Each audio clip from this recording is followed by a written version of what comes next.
Have you ever seen that classic sales film, Glengarry Glen Ross? Alec Baldwin comes down from downtown, he's the hotshot sales manager, and he says, ABC, it's always be closing.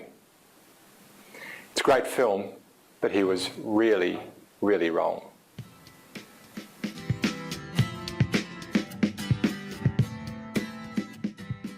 It turns out the more often you ask for the order, the less often you get it. But we do still need a contract.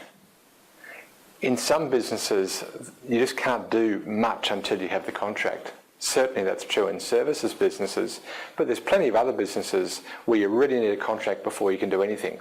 Maybe even a product business where you need to ship the product in or integrate it. So for lots of us, we really do need a contract before we can move forward. How do we get the contract at this late point? The problem with this next step is it's a biggie. It's a bit like proposing marriage. The proposal should be the logical conclusion of all that's gone on before, not some kind of massive surprise. So too in complex B2B. We certainly need a contract, but it needs to be the logical conclusion of all that's preceded it, rather than some big cathartic moment where we all sit and wait patiently. You're asking them to finally, absolutely trust you till death do us part. Maybe we can make it a little easier. We need to get them to take a step, but only a small one. In a moment or two, I'll show you how we do that in Funnel Plan.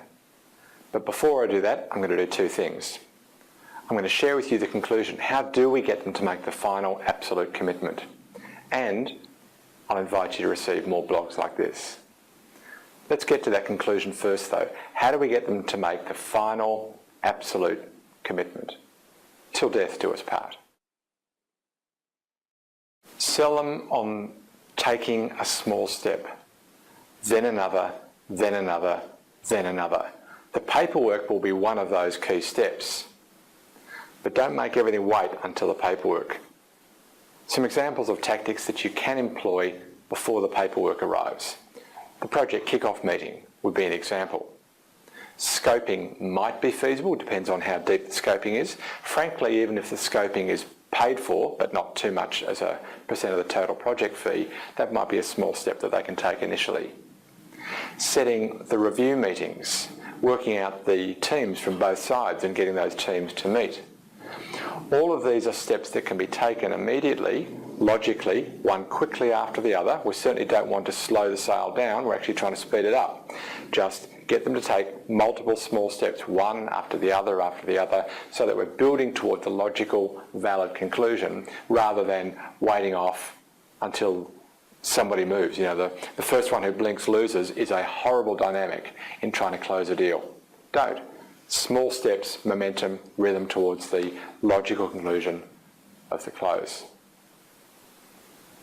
And we call that the project manager close. Give it any name you like, but that's what we need to sell them on. Taking one small step after the other, rapidly succeeding one after the other.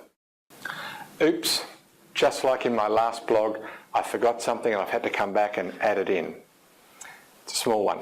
One of the logical small steps you can sell them on is to set a date for the signing ceremony. You know, if this is a big project for both sides or for one or the other side, then maybe it makes sense for there to be a little bit of PR about it. Setting a date for the signing ceremony. It's a little like, kind of like the marriage. By the way, I want to see the photos. If you enjoyed this blog, then likely you'll enjoy others. If you haven't already, can I invite you to go to mathmarketing.com/blog, and there you can subscribe either to the twice a week blog or the once a month grab, which is the best of the editor's picks. Frankly, what most people do is subscribe to both, and you're welcome to do the same thing. If you have already, but you've got a colleague who hasn't, then can I invite you to invite them to join in. By the way, you can also subscribe at the YouTube channel, as can your colleagues. Why don't you do that now? Either go and subscribe yourself, or if you have already, then invite a colleague to do so. Come back and I'll show you how we do that in Funnel Plan. Okay, so here's how we do this in Funnel Plan. In the previous 3 blogs, we set tactics to make sure that all the buying influencers agree the need before the proposal is put, and that the proposal tells the whole story, and that your offer and others are compared to that agreed need, not some latter arbitrary criteria, which frankly happens too often. Now they prefer yours, and we only need to ask for the order.